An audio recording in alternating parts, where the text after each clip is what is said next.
नमस्कार, मेरा नाम राकेश कुमार। स्वागत है आपका राकेश कुमार ऑफिशियल का यूट्यूब चैनल पर।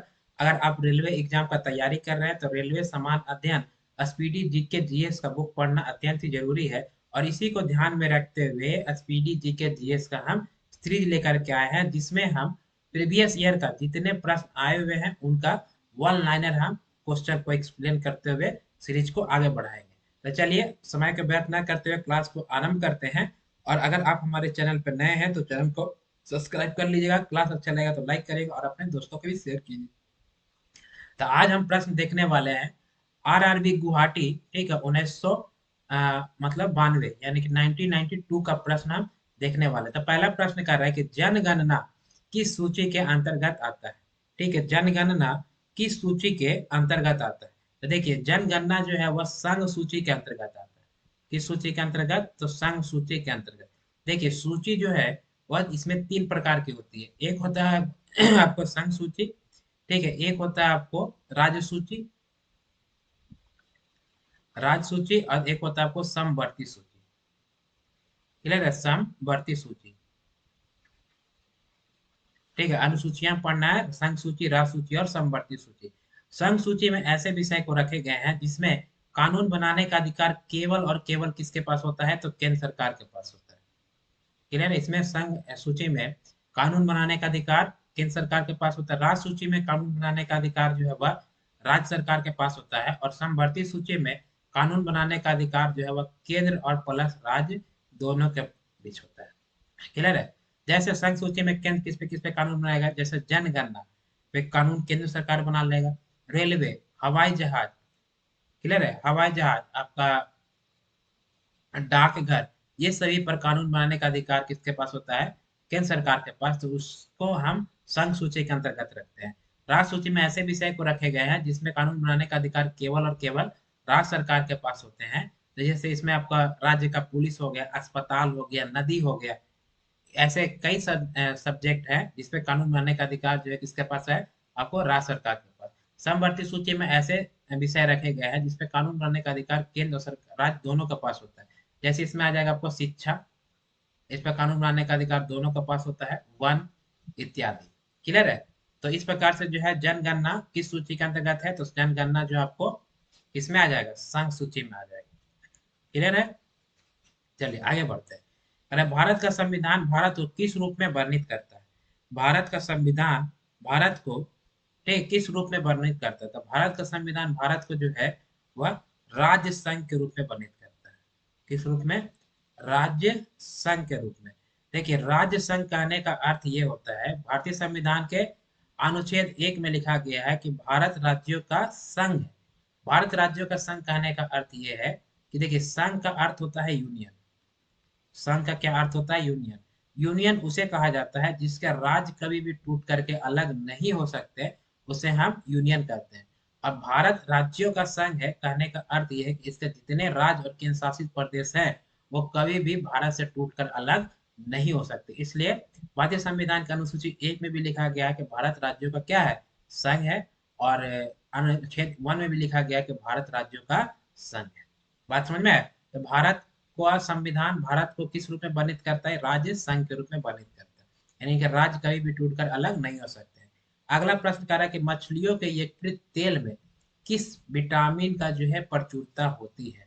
यकृत मतलब लिवर में, ठीक है, यानी कि मछलियों के लिवर तेल में जो है वह किस विटामिन की प्रचुरता होती है? ठीक है, तो ऑप्शन आपको दे देगा बहुत सारे, vitamin A, vitamin B, vitamin B 6, कुछ भी। तो इसमें मछलियों के यकृत तेल में जो है किस विटामिन की प्रचुरता होती है? तो विटामिन डी की। किस विटामिन की? तो विटामिन डी की प्रचुरता होती है। बात समझ में आया? यानी कि मछलियों के यकृत तेल में कौन सा विटामिन पाया जाता है? Vitamin D. अगला प्रश्न कह रहा है कि क्षुद्र ग्रह किन ग्रहों के बीच में देखे जाते हैं? तो देखिए, क्षुद्र ग्रह जो है वो मंगल और बृहस्पति ग्रह के बीच में होते हैं। किस ग्रह के? मंगल और बृहस्पति ग्रह के बीच में। क्लियर है? देखिए, अगर ये सूर्य से आप क्रम देखिएगा तो ये आपका सूर्य है, ठीक है, सन। तो पहला होता है बुध, शुक्र, पृथ्वी, मंगल, बृहस्पति, शनि, अरुण और वरुण। तो बुध, शुक्र, पृथ्वी, मंगल और ये बृहस्पति। तो ये बृहस्पति सबसे बड़ा ग्रह है, ठीक है, और ये आपका मंगल ग्रह। तो मंगल ग्रह और बृहस्पति ग्रह के बीच में जो है वह छोटे छोटे इन्हीं ग्रहों के टूटे हुए टुकड़े हैं। बात समझ में आए? जो कि गुरुत्वाकर्षण बल के कारण जो है वह इन ग्रहों के साथ ही जो है वो क्या करते हैं, भ्रमण करते हैं। ठीक है, घूमते रहते हैं। इन्हीं छोटे छोटे टुकड़े को जो है क्या कहा जाता है, क्षुद्र ग्रह कहा जाता है। बात समझ में आए? तो क्षुद्र ग्रह जो है किन ग्रहों के बीच में देखे जाते हैं, तो मंगल और बृहस्पति ग्रह के बीच में जो है वह क्षुद्र ग्रह देखे जाते हैं। अगर आपको इसके बारे में डिटेल जानना है तो हमारा क्लास ऑलरेडी इसके रिस्पेक्ट में है, आप वहां से जाकर के देख सकते हैं। अगला प्रश्न कह रहा है कि तुलबुल परियोजना किस नदी पर है। ठीक है, तुलबुल परियोजना किस नदी पर है। देखिए, तुलबुल परियोजना जो है आपको झेलम नदी पर है। किस नदी पर है, झेलम नदी पर है। और झेलम नदी को जो है विस्तृता नदी भी कहा जाता है। बात समझ में आया? तो तुलबुल परियोजना किस नदी पर है, झेलम नदी पर। चलिए प्रश्न को थोड़ा स्पीड लेकर चलते हैं। कह रहा है बाबर नामा के लेखक कौन है। तो बाबर नामा के लेखक जो है वह खुद बाबर ही है। ठीक है, बाबर जो है वह भारत पर आक्रमण करके दिल्ली को अपने अधिकार में लिया था 1526 ईस्वी। ठीक, और यह 1526 से लेकर के 1530 ईस्वी तक आपको भारत में जो है दिल्ली पर शासन किया था। 1526 से 1530। अब 1530 के बाद ठीक है आपका इसका बाबर का पुत्र हुमायूं, हुमायूं शासन किया था आपको 1530 से 1540। और 1540 41 से लेकर के 55 तक फिर इसका शेरशाह सूरी का शासन हो जाता है। जैसे शेरशाह सूरी 5 वर्ष तक शासन करते हैं, उसके बाद अगला उत्तराधिकारी शासन करता है, यानी सूरी वंश का शासन होता है। और फिर 55 से 56 तक फिर हुमायूं आता है। और फिर 56 से लेकर के 1607 ईस्वी तक जो है वह अकबर होते हैं। और फिर अकबर के बाद जहांगीर, इस तरह से क्रम बढ़ते जाता है। तो ये आपका सल्तनत काल में जब हम हिस्ट्री में पढ़ाएंगे तो वहां पर हमने डिटेल देखा है, बताएंगे। तो बाबर नामा के लेखक कौन है, तो बाबर है। यहाँ पर वन लाइनर क्वेश्चन है, तो वन लाइनर क्वेश्चन की तरह ही हम पढ़ते चलेंगे। अगला प्रश्न क्या है, अंतरराष्ट्रीय महिला दिवस कब मनाया जाता है। अंतरराष्ट्रीय महिला दिवस कब मनाया जाता है। तो अंतरराष्ट्रीय महिला दिवस मनाया जाता है आपको 8 मार्च को। कब मनाया जाता है, 8 मार्च को जो है अंतरराष्ट्रीय महिला दिवस मनाया जाता है। कर प्रकाश वर्ष किसका मात्रक है। ठीक है, प्रकाश वर्ष किसका मात्रक है। तो प्रकाश वर्ष जो है वह दूरी का मात्रक है। यानी कि एक खगोलीय पिंड से दूसरे खगोलीय पिंड के बीच की दूरी मापने के लिए हम प्रकाश वर्ष का इस्तेमाल करते हैं। और प्रकाश वर्ष किसका मात्रक है, तो दूरी को मापते हैं। अरे मानव शरीर का सामान्य तापमान कितना होता है। मानव शरीर का सामान्य तापमान कितना होता है। तो मानव शरीर का सामान्य तापमान होता है आपको 37 डिग्री सेल्सियस। कितना होता है, 37 डिग्री सेल्सियस। इसी को फ़ारेनहाइट में लिखेगा तो 98 डिग्री फ़ारेनहाइट होता है।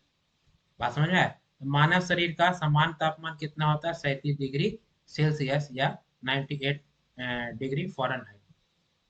क्लियर है? अगला प्रश्न कह रहा है कि अंतिम मुगल सम्राट कौन था। देखिए, प्रथम मुगल सम्राट जो भारत पर शासन किया था वह बाबर। और मुगल वंश का स्थापना ही बाबर ने ही किया। ठीक है, तो अंतिम मुगल सम्राट वह कौन था। ठीक है, यह प्रश्न बहुत पूछा जाता है। तो प्रथम मुगल सम्राट हो जाएगा बाबर। और अंतिम मुगल सम्राट जो है बहादुर शाह द्वितीय था।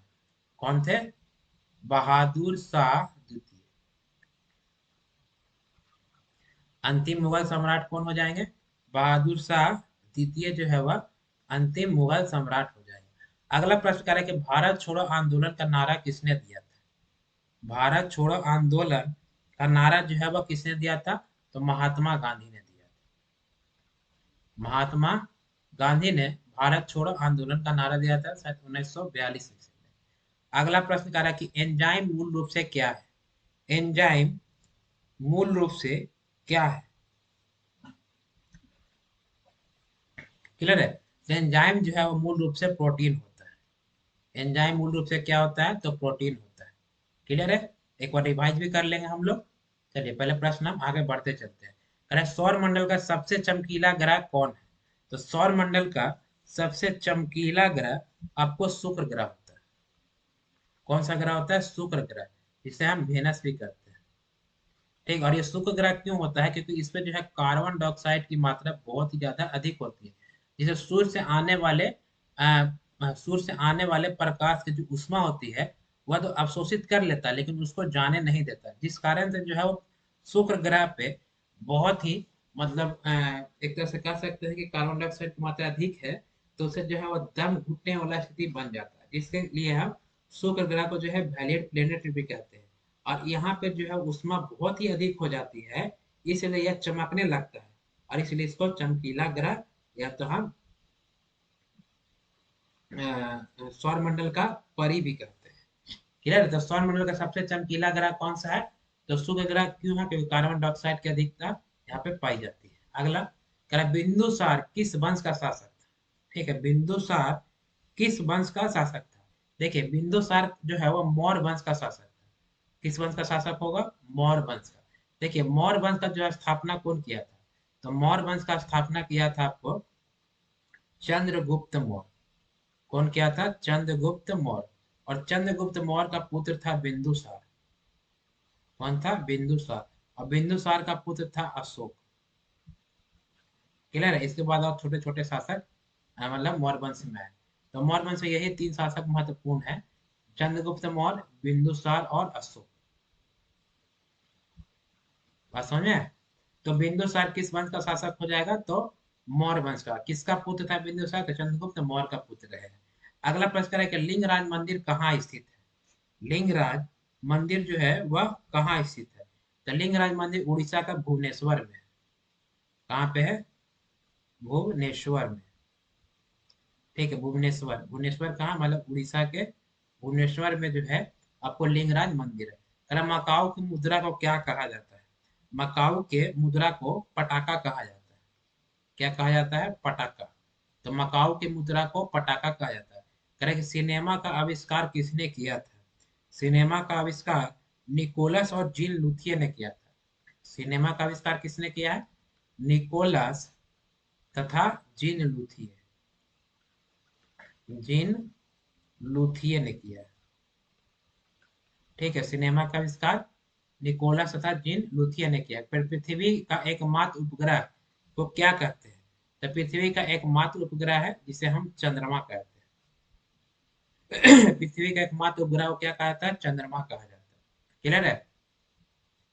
चलिए, आज का प्रश्न हम यहीं तक रखते हैं, बाकी का आगे के क्लास में हम करेंगे। ठीक है, चलिए, आज हमने क्या क्या पढ़ा एक बार हम रिवाइज कर क्लास को समाप्त करें। तो पहला प्रश्न कर रहा था, जनगणना किस सूची के अंतर्गत आता है? तो जनगणना जो है आपको संघ सूची के अंतर्गत आता है। संघ सूची में कानून बनाने का अधिकार किसके पास होता है? तो केवल केंद्र सरकार।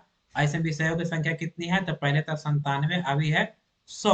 और राज्य सूची में विषयों की संख्या पहले था 52, अभी है 47। क्लियर है सही।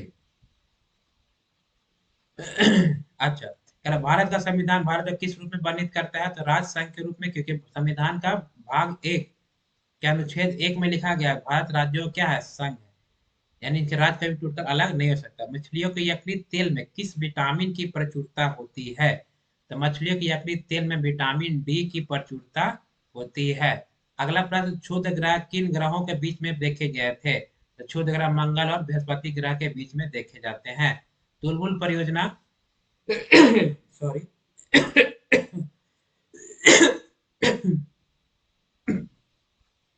कह तुलबुल परियोजना किस नदी पर है? तो तुलबुल परियोजना जो है आपको झेलम नदी पर है। अगला प्रश्न,